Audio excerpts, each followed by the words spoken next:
Welcome to Sales Velocity TV, where we pull back the curtain on how the top businesses in the world sell more with less resistance. Bringing over 50 plus years of combined sales experience and over 100 million in revenue generated, please welcome the hosts of Sales Velocity TV and two incredibly entertaining gentlemen, Andrew Cass and Aaron Parkinson.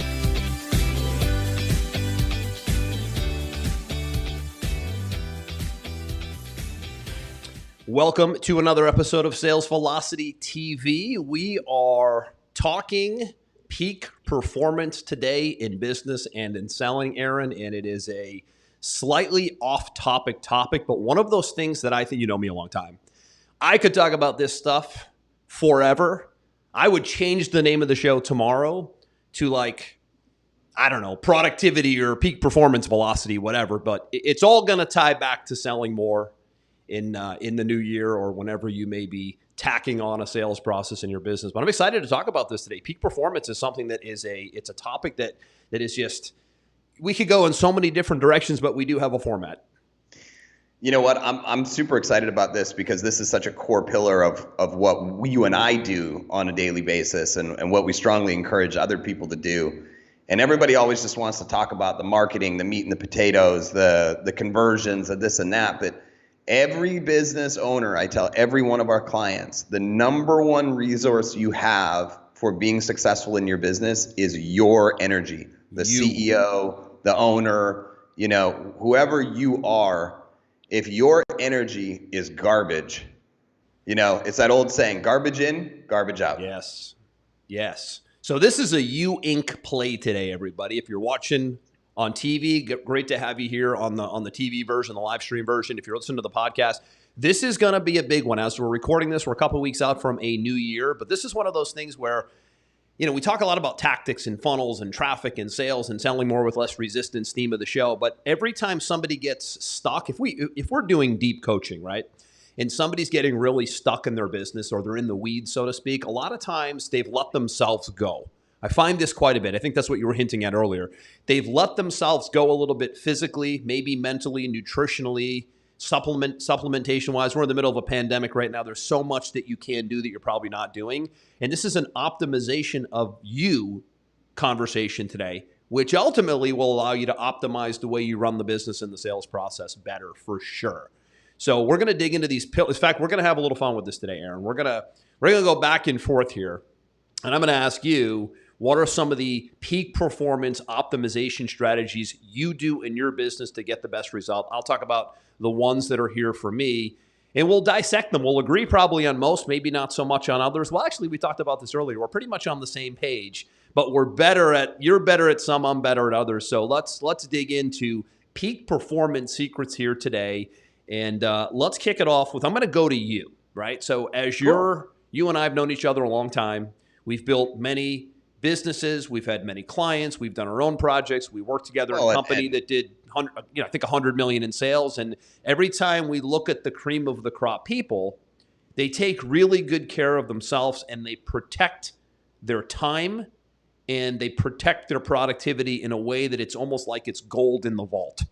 It's militant level. Yes, it's militant. And, I think we got to give people a little bit of context too. When I was growing up, I was shooting to be a professional soccer player. I made it to the national team level. Unfortunately, I didn't crack the World Cup team. I got let go when I was 18 from that. And then I went into mixed martial arts, tried to get into the UFC, worked with quite a few of the high-level UFC, champions. Daniel Cormier is a very good friend of mine who just retired from the UFC as heavyweight champ. You played wide receiver at Hofstra. We're a big football guy. I've owned a CrossFit gym. This has been part of our fiber, our whole lives. And and then we see the people that don't have this pattern in their lives and how quickly they get derailed. And as we go into 2021, the whole goal is to reset, recharge, set new habits, go into 2021 with goals set, fired up, ready to go, ready to crush. 2020, let's put this in the rearview mirror and let's set ourselves up for success in 2021 like never before. Yeah. So let's do that. So we're going to go back and forth on our own productivity hacks. I'm going to start with my first one, which took me a long time to figure out. I used to be that guy, hustle till you die. Sleep is for the weak. I'll sleep when I'm dead. I've said all of those things in my past. And about 2 years ago, I realized what a moron I am. and now I tell all of our clients, rule number one for me is sleep is everything, right? The brain and the body are the biggest asset we have to work with. And, I've looked at studies and some of these studies are crazy. 1 hour less of your optimal sleep pattern per night reduces your immune system's effectiveness by up to 10%. So you think you go out and you have one night where you're like, oh man, I got to work this project or I got to do these meetings. I'm going to pull an all-nighter, right? That's a biggie. I'm going to pull an all-nighter, and you lose 3 hours of sleep. You've now reduced your immune system by 30 to 40%, and you've made yourself susceptible to an illness, which can take you off the shelf for 2, 3, 4, 7 days. The exchange of value is not worth what you just pulled off. And for me, when I talk to people like you, Andrew, I tell people everybody is different. Everybody has an optimal sleep cycle. I've tested mine out over the last few years, and I know that my optimal amount of sleep, where I have the most awareness, I feel the most recharged, I feel the sharpest, is 9 hours per night. And you lauged at me right before we started. You told me before the show, and I'm like, I remember you told me that years ago, but I thought maybe when you told me that last we were kids or something. Not that we right, but man, that is, how you pull it off. I'm anxious to listen. I'm sure the viewers are as well. It's a crutch for me, which I'll talk about in a minute. But man, you got it nailed. I don't know how the hell you do it, but and it's weird because you have to then say, well, how does this fit into my life and my lifestyle? I have 3 kids. I've got 4 businesses. I want to work out. Like there's only so many hours in a day, right? And what worked for me is I go to bed at the same time as my 8-year-old goes to bed. Everybody in my house laughs at us. They go, "Oh, it's Kessler and Dad's bedtime, which is 8:30." I go to bed at 8:30 every single night. I sleep till 5:30 in the morning, and then I'm up and I'm at it. And we're going to talk a little bit later about how I structure the end of my workday to make that to hit that, to make that happen, and make that realistic. But 9:30. If I go to bed at 9:30 till 6:30, I got to get up and get the kids ready for school, and so it doesn't match the schedule. So I just found that 8:30 till 5:30 works for me. And if you think that's crazy, go look at Mark Wahlberg. The guy goes to bed at something like 7 o'clock or something like that. Yeah, he's like a 7 to 4 kind of a guy from what I read. Yeah, he's 7 to 4. You know who else? Tom Brady's 9 p.m. His TB12 method in his book, he's 9 p.m. to 5 p.m. 5 a.m. like you. Yeah, 9 to 5. 9 to 5 on the other side, right? Yeah, and he's obviously an 8-hour guy, because talk about somebody who optimizes everything. Tom Brady's a freak show when it comes to optimization. Totally, clearly, his pattern is 8 hours because he goes 9 to 5, right? I wish mine wasn't 9 hours. I wish I was like, I saw some famous actor the other day, one of the comedians, the short guy that's always in the movies with The Rock, Kevin, whatever, doesn't matter. He sleeps 4 hours a night and he feels like a champ. He's like, I just know my body. My body only wants to sleep 4 hours, so I'm good. Yeah. I wish I was that guy. I'm not that guy. You've obviously tested it. It's fascinating because you know that if you do 6 or 7, you're probably toast. Where me, I'm great on 7 or 8 personally, but 9, I feel like I couldn't do it if I tried. Everybody's different. Yeah. So if yours is 7, it's 7. If yours is 8, it's 8. You got to test it and feel it out. How long would you sleep if nobody woke you up? How long would you sleep if there was no alarm clock? That's the test, Right? That's the test. Yeah. And if you keep having to wake yourself up with an alarm clock, that means you're not getting the optimal amount of sleep for you. So you have to back your bedtime up appropriately to find where that matches. I wake up every morning without an alarm clock at the exact same time, like clockwork, right? You've got it optimized, clearly. I've got it optimized. Do you track your sleep at all? Do you have any sleep trackers? No, I've thought about getting those sleep trackers, those watches or the Oura rings or any of those kind of things, but I actually just don't see the point, at this juncture, because I know exactly what I need. I've tested already. I mean, REM sleep and all that stuff, I guess I could look at it. But that's the big. Maybe that's something in the future. Yeah. But I would tell every entrepreneur out there, don't buy the bullshit of, pull all-nighters and work until you die and all that kind of stuff. Like, It's about being efficient and maximum productivity level when you're working on the projects that you're working on. And in order for that to happen, you need to recharge your brain and you need to recharge your body. Yeah, I mean, I got to tell you, you do a masterful job of this. It's a huge crutch for me. I'm real strong in other areas, which we'll talk about. The sleep thing is a crutch for me. I got the Oura ring, the little middle finger ring, just because I want to track deep sleep and REM sleep. And also, it's good because it shows me if I'm waking up, right? I can see, like, again, last night, not a great night's sleep. Woke up 3 times. When I say woke up, I didn't, like, wake up and sit up and go, what's going on here? Like, at some point, the body woke up. And I can tell on those days where REM or deep sleep is low that I'm a little foggy and a little fuzzy and a little off. So I needed to track it because I have trouble getting the discipline to sleep before 11 for me, right?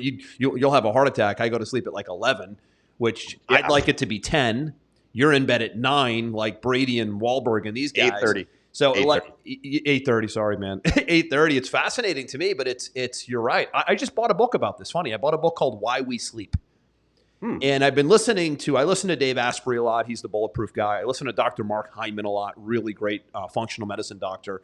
And these guys they've been releasing courses in 2020, Aaron, on sleep because exactly what you just said, because of this immune system meltdown pandemic we're in. COVID-19 is an immune system wrecker. That's what it does. It comes in, and frankly, it what's the word I'm looking for? It feasts on weak immune system. It does not feast on strong immune systems, by the way. No, right? Not at all. And there's a ton you can do, which we can talk about a little bit here today, since we are in that time. And the funny thing is you don't get the sleep because of another point that I'm going to touch on later, that if you started to adopt it, you wouldn't have those interruptions in your sleep. But I don't want to go into that next topic. I want to go back to you. What's your, primary number one productivity? Yeah, I'll tell you. Let me finish the thought on the immune system. So what you said about the immune system, that was what got my attention more in 2020 than anything else. Is I didn't realize that skimping on sleep could break the immune system down. I just thought it was maybe a mental function thing, right? I just maybe wouldn't be as sharp, and maybe I wouldn't have as much REM or growth hormone release, which is what we want from sleep, right? That restorative sleep. But the immune system thing, because we're in an immune system pandemic right now, it makes it even more important. It's why I bought that book, Why We Sleep. But Dr. Mark Hyman and Dave Asprey, they've been putting out courses and trainings this year of 2020. I've seen them both. They're both like the biggest players in functional medicine. They've been putting out courses and training on getting sleep optimized. You got it nailed. I need to work on it better, but it's a biggie. You know what? I'll end this point with this. Do you know that since I started going to bed at 8:30 and waking up at 5:30, which I started doing 14 months ago, I have not been sick one day? There you go. There you go. I often wonder why, if I send you a Skype message at like 9 o'clock at night because I have a cool idea for something, I'm like, this guy just never responds to me at night. It's very disrespectful. It's nothing personal.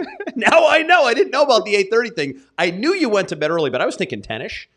Nope. But man, that's a biggie. Let's move on because mine's a little different. Mine's a little bit more active. Yours is obviously passive. My big thing for peak performance as human beings that are in business, as entrepreneurs, business owners, if you're the driver of your business, you're the decision maker, you're the leader in the business. If you don't treat yourself, your body, and your mind, we're talking about it here today, like it's, a Ferrari, you're completely insane. I've never seen one high-powered CEO, athlete, entertainer, business owner not have a game plan for taking care of the way they take care of themselves when it comes to exercise.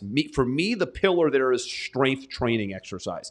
Not going to boot camps and jumping around and getting all sweaty and confusing activity with accomplishment for 45 minutes, although that's good to get the heart up and to get sweat going.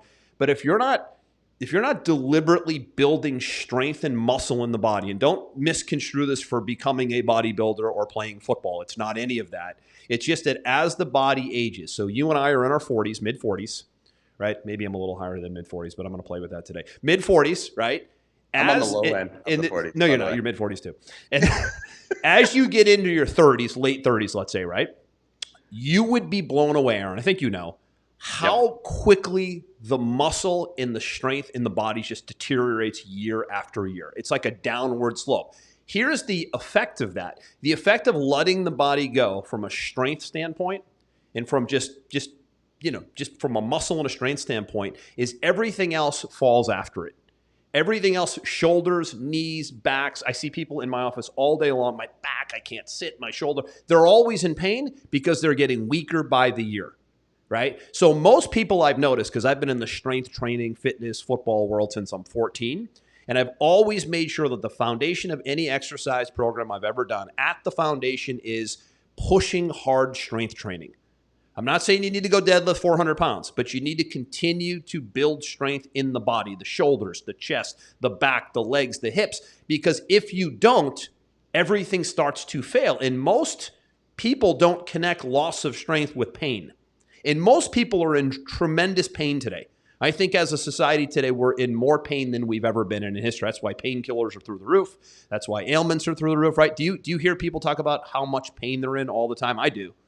You don't talk to anybody, you don't talk to people. I do. And I know that you're extra militant about it. Like you'll go get bone density and muscle density tested, once a year. Like you actually study the math around it, and if you see it's going in the wrong direction, you'll adapt and you'll pivot. Yeah, like you just nailed it. So you want to know what is the percentage of muscle mass, and again, don't misconstrue this. For you need to be an athlete or some sort of wrestler or football player to know these numbers. If you see the muscle, and this is an easy test, by the way, if you see that the muscle mass percentage is going from 95 to 90 to 87 to 60, right? Muscle mass, the of your body weight, what is the percentage that is actual muscle, right? So if you weigh 180 pounds and you have 90% muscle mass, how much of that is actually muscle? If you keep seeing that trail off, and most people never look at this number, what is going to follow the trail off is pain in multiple different areas of the body. Now, let's go back to performance. How do you perform enthusiastically and energetically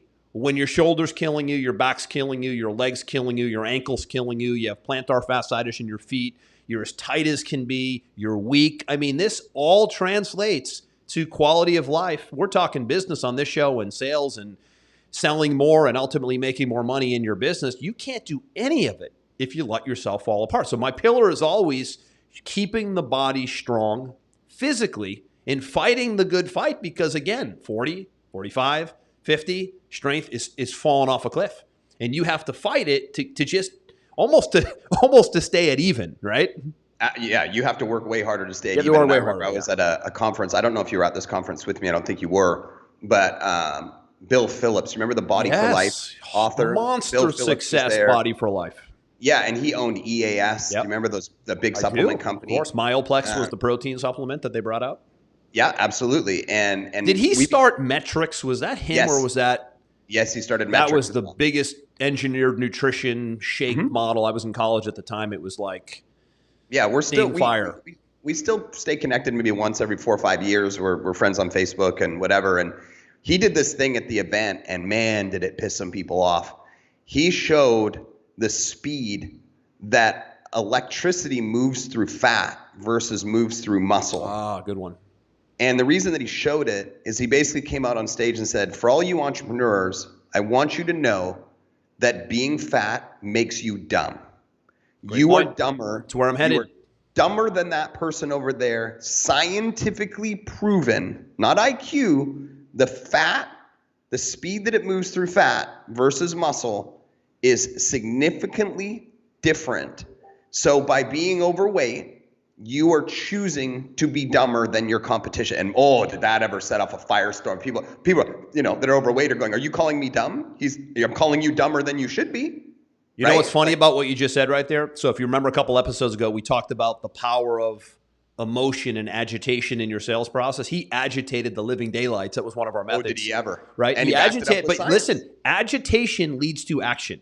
He agitated them enough to probably take the action they know they should take, which I don't know what was going on at that conference, but maybe he was selling a program. I'll close that loop. He challenged us all to go on his Body for Life program for 8 weeks. And then what he did is he said, for every pound of fat this group loses, I will donate $1,000 to, I can't remember maybe it was Make-A-Wish Foundation or something like that. And he agitated everybody so much in there that we ended up losing something like, we raised like $200,000 over the next 8 weeks because everybody was so agitated by his scientific presentation around how it was impacting their business that they were like, "That I'm going home and changing this immediately." Tremendous. And one of the reasons why he was a tremendous success, you and I love on the show to look at really powerful examples of great marketing, great psychology behind the marketing that leads to monster enterprises, right? And that was a great example. The Bill Phillips from Muscle Media 2000 magazine that I think he was a part of, huge publication when I was in college, to the development of Metrics Engineered Nutrition, the first real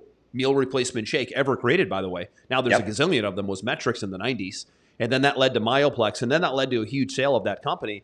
And you're right, the Body for Life, best-selling book. I mean, he's everywhere. That's a great example of a guy who optimized the daylights out of himself and ultimately turned it into a business and became a better business owner because of the way he took care of himself. So we talk sleep as a biggie for you. For me, it's exercise, but really to chunk that down, it's strength, deliberate strength training to keep the body strong, to avoid pain, to be able to perform better. Let's go to your next one. And I think that I run 2 to 3 miles a day, 4 to 5 times a week, and I do CrossFit twice a week. Where I think I can do a better job is I think that I can do more strength training stuff in my routine, my weekly routines. We kind of talk about, like, nobody should be looking at themselves going, "Oh, I'm a loser." Right? Everybody's strong in certain areas and they're weaker in certain areas, and we bring awareness to it. Then you can make a decision where you want to up your game, right? You know, a little bit as we go into a brand new year. Why not? New Year's resolutions and all that stuff, right? So, one of my other favorite optimization techniques is Robin Sharma. I don't know if you know who Robin Sharma is. He wrote The Monk That Sold the Ferrari. Yes. Right. You know, I started listening, Aaron, to his podcast lately. I like his stuff. He's got some really good. He wrote did he write that book, like the 5 a.m. thing? What was that, the 5 a.m.? Yeah, the 5 a.m. club is his thing. Okay. Yeah, absolutely. That's one of his other things. So his 20-20-20 rule, I started following about 6 months ago, and it had a really dramatic impact, because what I was doing is I was waking up in the morning, and the first thing I was doing is I was grabbing my phone, I was looking at my notifications, I was hitting my email, and then, you know, my adrenaline system was just getting shot. There was like no easing into the day. I was like agitated right out of the you know, literally from bed to agitation. My guess is that's the majority right there, and that's something we can undo. Yeah, and I wanted to change it, so I started to do some research, and I came across this 20-20-20 method. And the 20-20-20 method is that you get out of bed, whatever you do, get your coffee, you know, go to the bathroom, whatever, and you don't touch the phone or the computer in any business capacity whatsoever. The first thing that you do is you got 20 minutes of movement. So I get up, I have my coffee, I take my coffee, I walk outside. I like to get vitamin D on my skin right away in the morning. It has a lot of biochemical reactions, but I walk to the beach. It's a 20-minute walk to the beach, come back, right? So I got 20 minutes of movement. So first thing is 20 minutes of movement. Second thing is I sit down at my desk, and then the next 20 minutes is, now that my brain's engaged from the movement, I write down what I'm grateful for, what do I want to accomplish in the day, what are my top 3 priorities to accomplish in the day. Still haven't touched anything. Nobody's got into my world yet, right?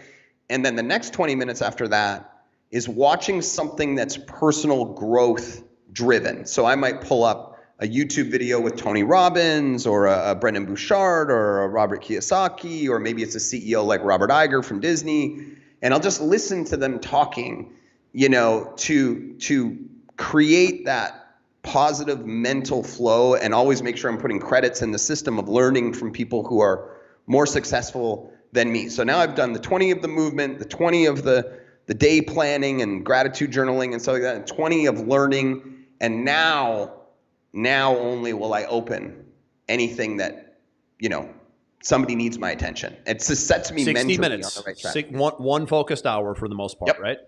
Yep. For you to get strong for your day. That's right. That's impressive. I know we talked about it earlier, but I have heard of that model. I like those 3 pillars a lot. And I don't know how you could fail staying consistent with something like that. I really don't. I mean, you know what, it makes me to take care of yourself first thing in the day is so critical. Because I know for a fact what you just said, Aaron. I know for a fact that this is without question the first thing that's happening for most people.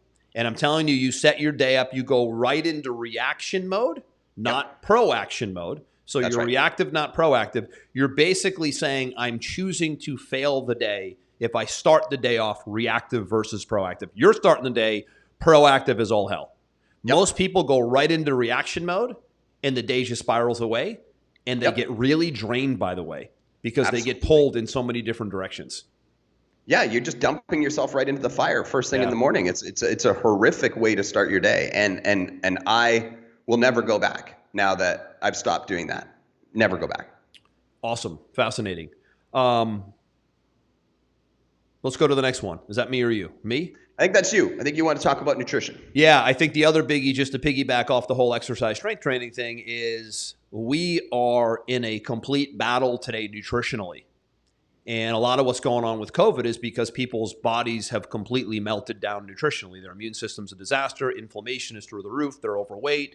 In COVID's like a magnet. Any virus is a magnet to that. I mean, people are shocked by the number of cases in America. I'm not the least bit shocked by the number of cases in America. This is the sickest, fattest, most inflamed nation on the planet Earth. And it's a cakewalk for a virus. Flu, COVID, cold, doesn't matter, right? It's a cakewalk. It magnetizes to that. That massive unhealthiness. But the challenge we have today nutritionally is we may think we're eating well. Oh, I eat well. I'm kind of, I watch what I eat. But our food system and our water system today, at least in America, is ridden with chemicals, toxins, carcinogens, herbicides, pesticides, hormones, steroids. So you maybe think you're eating a quality piece of meat or a quality piece of bread or a quality piece of fruit. But in most cases, it isn't even in its natural form anymore. So what happens is that causes massive brain fog. When the food source is polluted, like most of it is today, frankly, it is causing massive brain fog. So looping back to performance, you talked about sleep. I talked about strength training. You talked about a morning routine. You better get a handle on what you're putting in your body. Jim Rohn said early on, I remember he said, you wouldn't put crappy oil into a Ferrari, so don't put crappy food into your body, right? We didn't have this problem, Aaron, in the 80s when we grew up.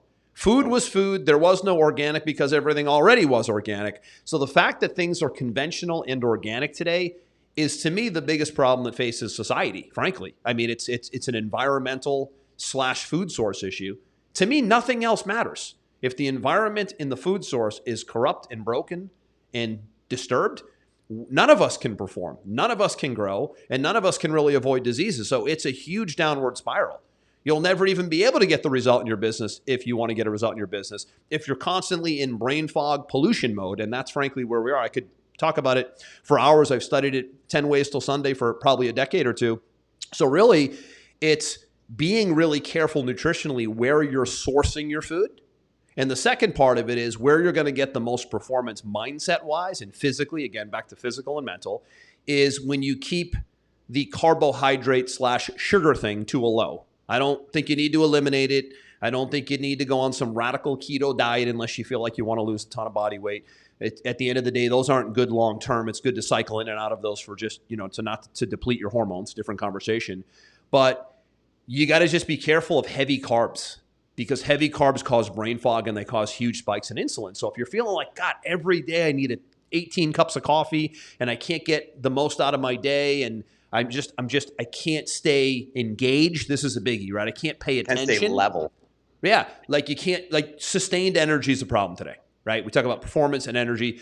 If you don't have sustained energy, if you keep having brain fog, most likely it's two things. Either there's too much carbohydrate insulin spikes in your diet and your food source, your nutrition and water source is probably so polluted you don't even know it, that even if you do think it's good, it's just so drained of nutrients that you just can't think straight. And we get that a lot. I speak to business owners all day, every day. I have coaching clients. And a lot of times when they're struggling and frustrated and agitated, the first thing I do is I'm like, what are you putting into your body? Right? And this isn't a nutrition conversation. Oh, go eat fruits and vegetables. That was 20 years ago's conversation. Now it's go eat fruits and vegetables, but now you got to find out where they came from because they've been polluted. So now we actually have to it's crazy. And it's a hard game to play today. And it's one of the reasons that people just can't get themselves out of bed, off the ground, out of pain, and into production mode. It's crazy. Yeah, don't eat Frankenfoods. Yep. Don't eat Frankenfoods. But here's the other thing. Don't trust every single thing that you think is good for you because in most cases, it's been polluted and corrupted and herbicides and pesticided and steroided out and injected with meats in particular, right? If you're eating good quality grass-fed beef, steak, chicken, wild fish, not farm-raised, not corn-fed, awesome. But if you're not, don't bother because you're literally going to have brain fog and you're going to be so agitated from it, you won't feel good. And this is about feeling good enough to perform at your best to build the business of your dreams and to be able to sell and perform and build teams. That's really what we're all about on the show. And none of it's going to happen without these kind of optimization strategies. Absolutely. So let's go into the next one. And this one, it kind of dovetails off what we were talking about before, is I have a morning routine, but I also have a night routine. And this is something that I started testing 5 weeks ago. And you just learned about this as well because you you were also irritated by this, is that because I go to bed at 8:30, I have to have time with my family and I have to have time to decompress from my work schedule. Yeah. Right? Because if you the problem that's happening a lot in I think it's around the world, not just in the United States or Canada, is that we're stuck to our phone 24/7. And what's happening in addition to being stuck to the phone is every app that's on our phone has a notification system.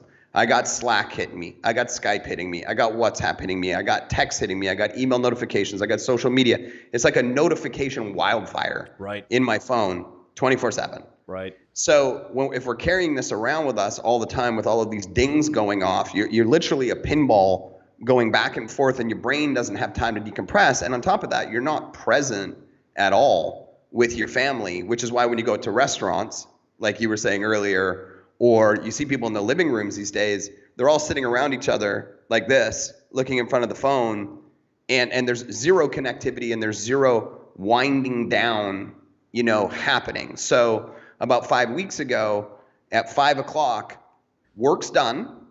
And this was something that took me a long time to break because there's always a million things we can do as entrepreneurs. Work's done.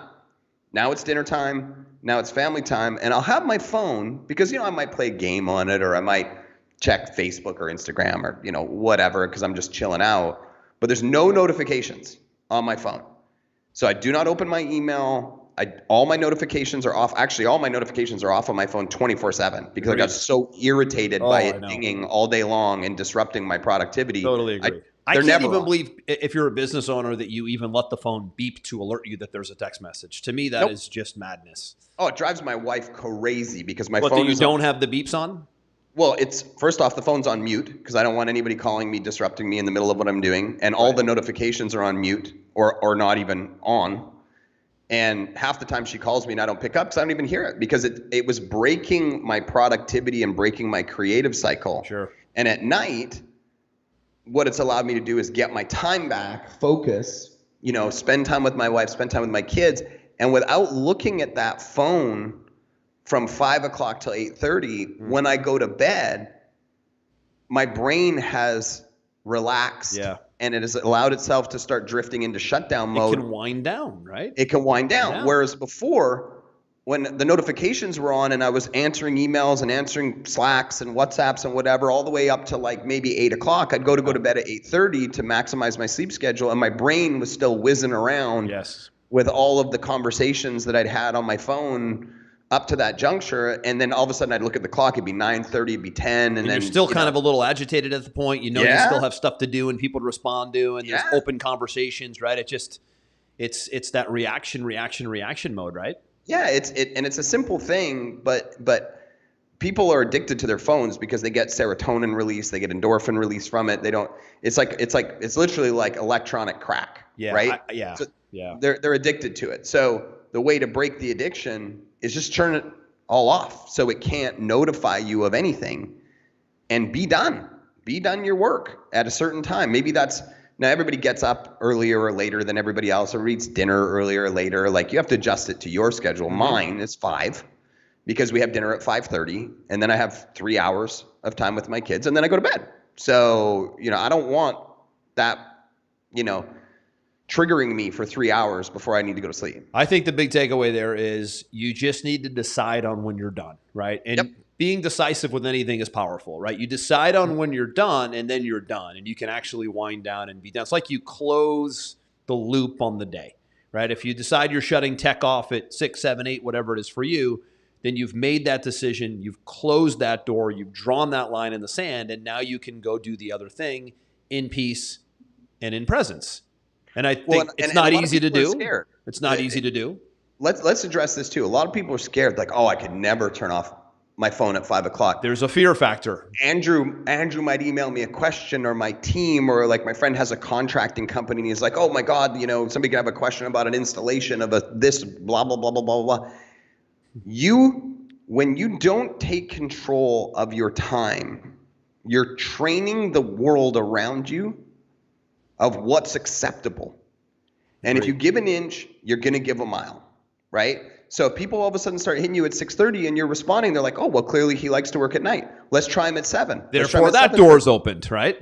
Yeah. Then 8:30, then 9:30, then all of a sudden the next day, they're like, hey, man, I texted you at 8:30 last night. You didn't respond. Why the hell should I be responding to a text at 8:30 at night? The business day's over, right? So you're by taking control of it, you're actually training the other people around you. And at first they won't like it. Just let them know, hey, like I shut this off at 5 o'clock. That's it. And they're like, okay, got it. So yeah, done. I won't abuse you now. If I need to reach you, it's got to be before 5, or I'm going to hear from you at 7 o'clock in the morning, right? Yep. Like just it's taking that control back, and it's a positioning thing too, right? Yeah. If you're available 24/7 to everybody around you, you're really devaluing yourself in the marketplace, at least in my opinion. I agree totally.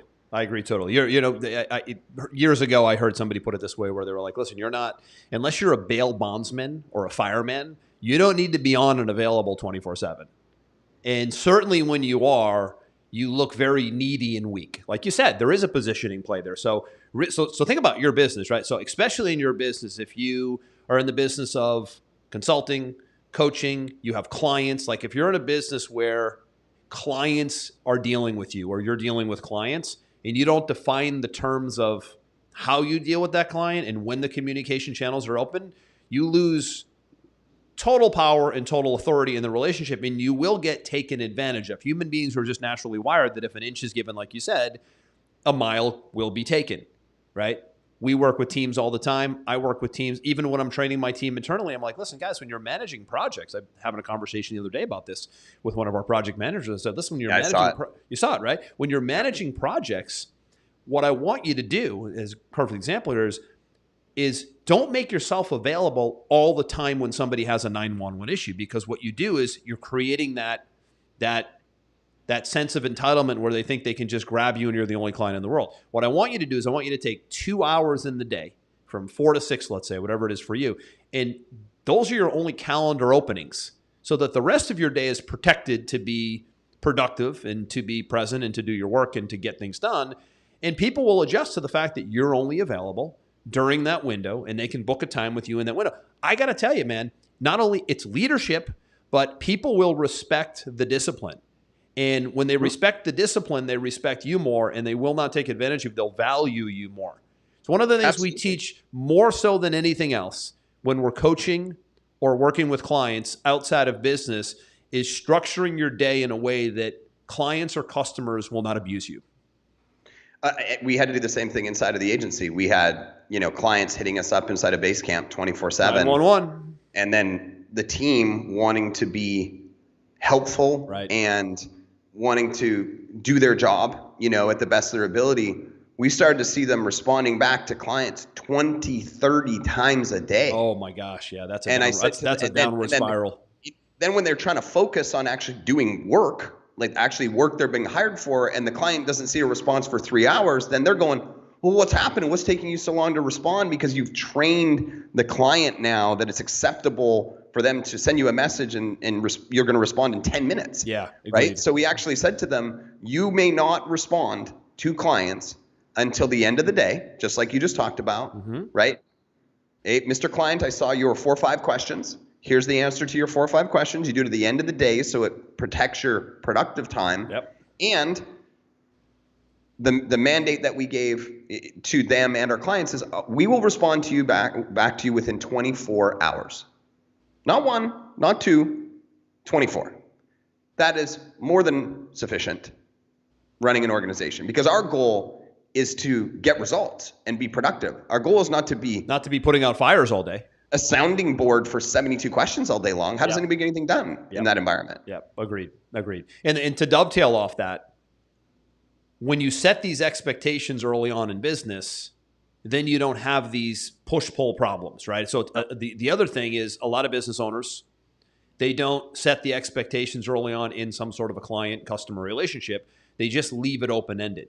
right? So it loops back to the topic of the day, where if you just leave your day and the way you treat yourself open-ended and you're in reaction mode, you're pretty much doomed from a health standpoint. If you leave your schedule open-ended and you let people get to you whenever and you're in reaction mode all day, that's a meltdown as well. So you're in a business productivity daytime meltdown, and you're in a meltdown mentally and physically as well, because that's all spiraled out of control. So all this is about is taking extreme ownership of the way you take care of yourself and the way you treat your day and the way you treat your time, so that everything can live in balance.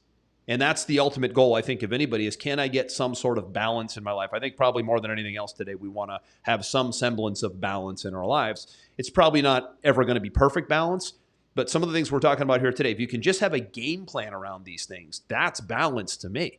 I don't think you're ever going to find perfect balance, but having a game plan and a system around your time management, your nutrition, the way you take care of your body, your sleep, Aaron, right? That's a monster victory. And most people aren't winning in any of these. Well, and I think, part of this is, and I've been through this, so I'm a perfect example of it.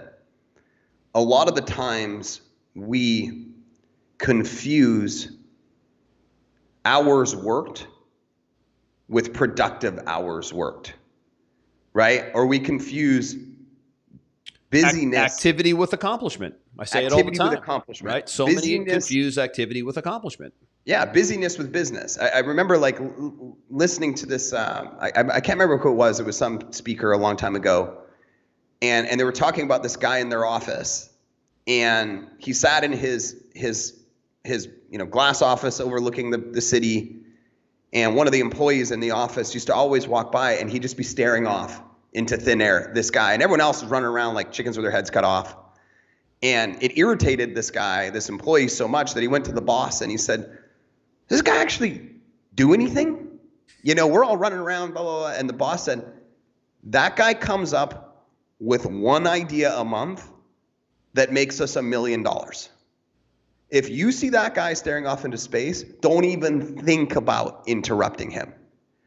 That's the difference between being busy and business. And that's ultimately what we're trying to do, is we're trying to set these parameters in place and these systems in place so that the time that we are working is super high value, super productive. And as your business grows, this is the game, right?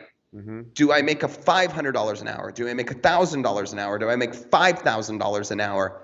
You constantly have to look at the things that you're doing and ask yourself, am I doing $500 an hour activity or $1,000 an hour activity? Is my body and my mind in the right place to be able to pull that off? Are my systems in the right place to be able to pull that off? Am I really zoning in on the highest ROI activity and physically, mentally, spiritually ready to attack that at the highest level? Or am I a ping pong, going back and forth, putting out fires 24/7? And at the end of the day, you look back at your day and go, I don't even know what I did. I don't know what I got accomplished. And you ever notice you start to look drained? Yes. Your appearance starts to become drained. You look drained because you let yourself be drained, so you start looking drained.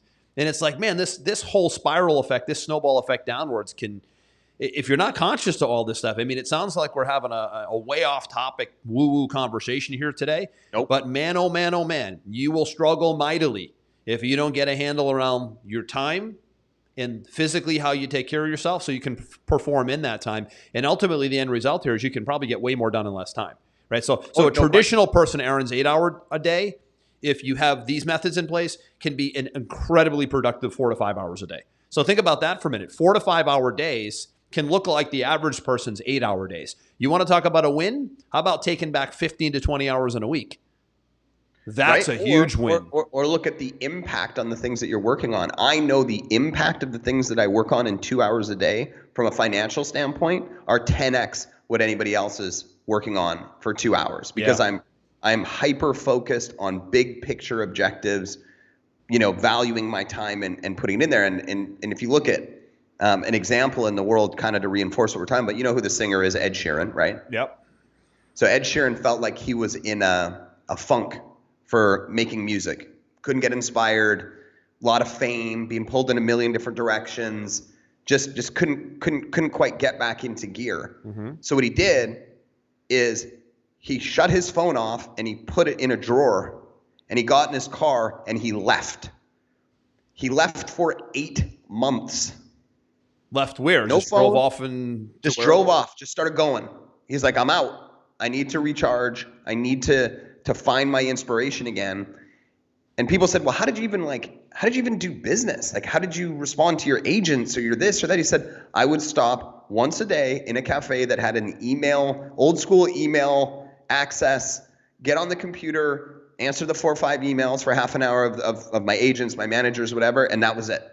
Otherwise there was no connection to him whatsoever. In that 8 months, he wrote the best-selling album that he's ever put out. All that Ed Sheeran stuff you've heard over the last year and a half was from that album. And he was like, you know why? Because I kept the main thing. Disconnected, got present, went to work. Focused on high output, high ROI activity, and didn't get sucked into the matrix. And my favorite quote when I read that about him is he said, do you know what happens when your phone dings? The notifications, all those things dinging away. Do you know what that translates to? It translates to, I want. Staff member wanting an answer to a question. Wife wanting to know when we're having dinner. Kid wanting to know if you'll buy him a new video game on their Xbox. Client wanting to know if you can answer this question about it. Your phone is literally saying, I want. You shut it off, and then you get to focus on what you want and where the highest ROI activity is. It's big stuff. It's not easy. There's so much tech today. We think because of all this tech, we're hyper productive. I think it's a double-edged sword. I don't think you disagree, right? Nope. Where we need the tech. Tech is amazing. But if you let the tech take control of you, I always say it can be like kryptonite, and it can sap you. It's like Superman trying to get off the ground, and he's just the strongest guy in the world is just stuck. He's frozen in quicksand because of kryptonite. This is kryptonite if you let it become kryptonite, or it can become the most productive, amazing thing on the planet Earth, like we've just seen in the last 6 months with companies making a fortune with just a Zoom connection, where they needed to do all these big events prior, and now they're able to pull it off on Zoom. Perfect example of technology just hitting the ball out of the park. But like you said, if you let it become every part of your waking hour, oh my gosh, it will backfire like there's no tomorrow. Which brings me to my last point, which is a technique that I learned early on called batching, where when you attack your day, you have set days or set parts of the day for set things, and versus just stopping, starting on a million different things, right? So as an example, if you need to shoot 2 or 3 videos in your business, if you need to do an event like, I don't know, be on Zoom sessions and do discovery or strategy calls or whatever, you box those into certain times of the day so you're all in on that one thing. So let's say between 9 and 12 every day, between 9 a.m. and 12, every day I'm going to be doing my sales calls, let's say between 9 and 12, and then I'm done. And I can unwind, reset, and then after 12:01, maybe after lunch or whatever, I can maybe go into a different mode. Maybe that mode is creating marketing. Maybe that mode is operations. Maybe that mode is financial planning. Maybe that mode is taking some time off and working out. And that line in the sand has been drawn. That box has been checked. It's not sales call here, sales call there, sales call over here. Like you and I, when we do sales calls, I look at our schedule sometimes, and I'm kind of boxed into like this 2-3 hours in the morning time. And I see you're boxed into this like 2-3 hours in the afternoon time. They're not scattered all over the place, because that's that scattered energy also that you were talking about before, where it's do a sales call, stop, get into operations, stop, deal with a personal issue, stop. So that's just as bad is the mismanagement of the day. What's been a real win for me is batching those activities into certain times of the day. And I actually have a couple days a week now, Aaron, where like right now I'm in my main office, studio, lights, camera, everything on. And I have a couple days of the week, usually 1 or 2 days of the week, where I won't come into the big studio environment where I'm on all the time. And I'll just work in a conference room by myself to get my creative work done. I'll batch that into like a Tuesday morning or a Thursday afternoon, and I'll just disconnect. Really, I'll just get done the revenue producing, high impact stuff that normally I would if I'm in this environment that I'm in right now, it would be stop, start. I wouldn't get it done. It would be chunks and bits and pieces, and it would be fragmented attention and frankly fragmented results. So you see what I'm doing there with the batching and the I think it was you who actually told me this, and it stuck for a really long. It was years ago. You told me this.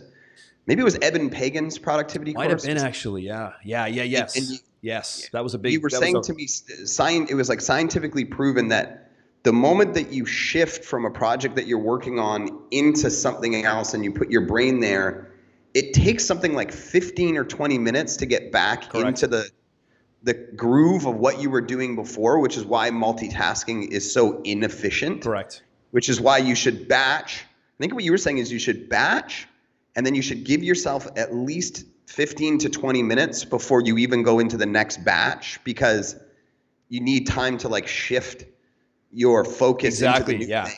And the example that he used, it was Eben Pagan. He had a really popular and, huge sales numbers they did on this Wake Up Productive program years ago, right? Probably around the time we met. And yeah, it's almost like the analogy he uses, resetting the calculator, right? So like when you're done with that batched area or those tasks, you hit clear on it by stopping and disconnecting and maybe going in, taking a walk or getting a drink or having a meal and then coming back to something else. You've reset the calculator. You can now have focused energy on the next thing versus the fragmented attention on, off, on, off, on, off. That again, your day will be 8 hours instead of 6 focused. And that's a loss, right? That's a tough thing to do every single day, to be operating so reactively that every single day feels like, you were in a 12-round fight, right? Groundhog Day. Groundhog Day, exactly. So listen, we covered a lot here. We started with, I guess, taking care of yourself mentally and physically first. I think that's the foundation always, because again, you could be inflamed and overweight and in pain and weak, and good luck performing. It always comes back to that. But once you get that right, now how am I going to box myself into a day that works for me and my business and allows me to get more done in less time at equals leverage, in my view? And that's what it's all. There's a lot of strategies on this, right? We could probably have a whole show on different productivity, time management, positioning type stuff. I think we talked a lot about it here today.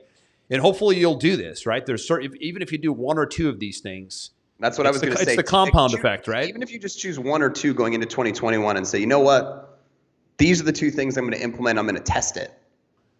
You don't. If you don't do all of them, if you want to do them, if you don't want to do all of them, take a couple. But try to get a win, right? Try to get a win on something.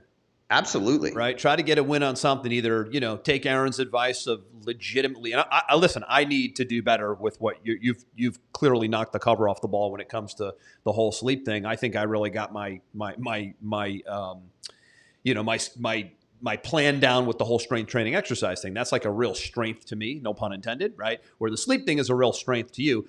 I need to do that, right? I need to do that one thing. Like I'm taking one thing from the episode here, and I am going to pick a time. By the way, you see these crazy glasses? Yeah. So I'm wearing these. These aren't real glasses. These are the yellow. They block out the blue light. So I'm like under a lot of light right now and throughout the day. So I've been wearing these, and my eyes don't get as tired. But the company that I bought these from, called True Dark, they also have a nighttime. They're red, super dark. You put these on, you feel like you ever go to one of those 3D movies when you put those 3D glasses on, like the little paper glasses, and everything's dark except the movie's bright as day. So what it does is the ones that I try to wear at night, again, choosing that time, is any blue light that's on, TV, lights, cell phone, it completely blocks that out so that the body thinks it's pitch black and you can wind down better. Like I said, I have trouble winding down at night. You don't have this problem. So for me, I'm like trying to hack everything. My mind's going at night. I'm still working at night. So these are the daytime ones for, regular light during the day. And the dark red ones, my kids, my wife, they crack up laughing. I'm walking around the house at 9, 10 o'clock at night. I look like one of those, almost like one of those Avenger guys. Like my kids sometimes will be like, hey, kid, where are those crazy? Can you put those crazy red glasses on? I want to see those. It's like this big entertainment factor, but I'm like really trying to hack my sleep. I'm trying to do better. There's ways to do it. So that shuts out all that blue light to help you shut down. And I need to do that personally. That's my takeaway. Yeah. And you know what, I'm getting the most recent fitness machine that you got, which you've seen astronomical results with. Oh yeah, big. To have here in my office so that I can get that a little bit more structured. There's always places that you can optimize. There's always weaknesses that you can optimize, and you kind of take one, you get it locked in, you take another, you get it locked in, you take another, you get it locked in, and little victories, right? Yeah, and the compounding effect of all of them you start to talk to people, and it happens all the time, is they're like, how do you get so much done? Right? And I'm like, well, because I'm optimized when I'm going. That's the word, man, right there. That's the word, optimized.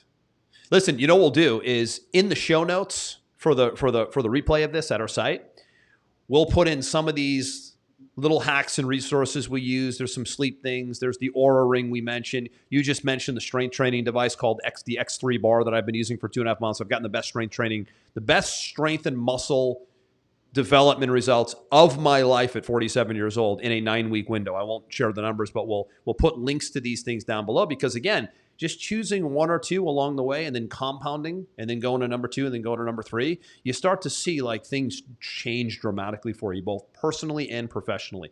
And really, I think that's what we're all about here on the show is we can absolutely get you a result professionally, but if personally you're not taking care of mind, body, soul, you're done. It'll be such short-lived success, and there'll be such little wins that don't go the distance. It'll blow you away. We see it happen all the time.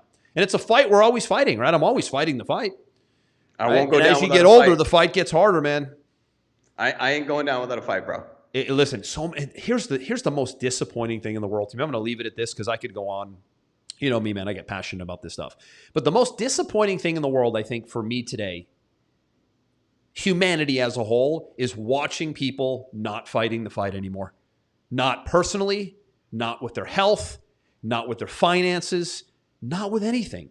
They're just sitting back, doing what they need to do, bare minimum, reaction mode, fight the fight.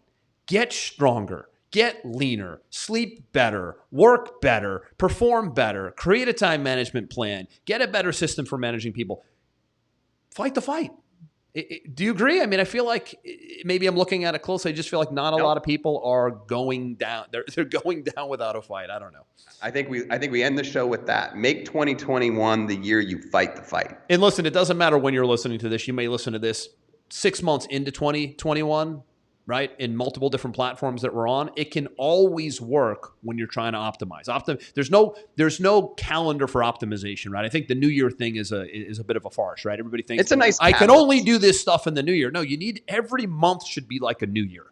Yep. Right. So as you start a new month, you should take the approach that most people take. They're so militant about what they want to do in the new year. You should be like that every single month. As January and as February hits and then March hits, you should be going into a month like most people go into a new year. I know we do, with big plans, big ideas, radical adjustments. That's how you're going to win the game, both personally and professionally. Agreed. I'm going to wrap it there, my friend, because this could have easily been a 2-hour show. Why can't it be one day? I mean, who knows? We can do whatever we want. We'll be back with some more sales and marketing and revenue and profit type stuff next week. But I thought this was a good one because you got to keep coming back to the fundamentals, and that's what this is all about. So I'm going to wrap it there, Aaron. As always, it was a great one. Good seeing you. Hope you enjoyed this episode of Sales Velocity TV and radio. We'll see you on the next one.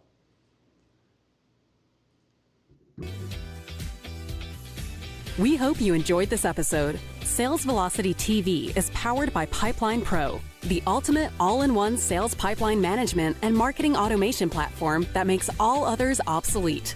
And we can prove it. Take a tour at gopipelinepro.com. See you on the next episode.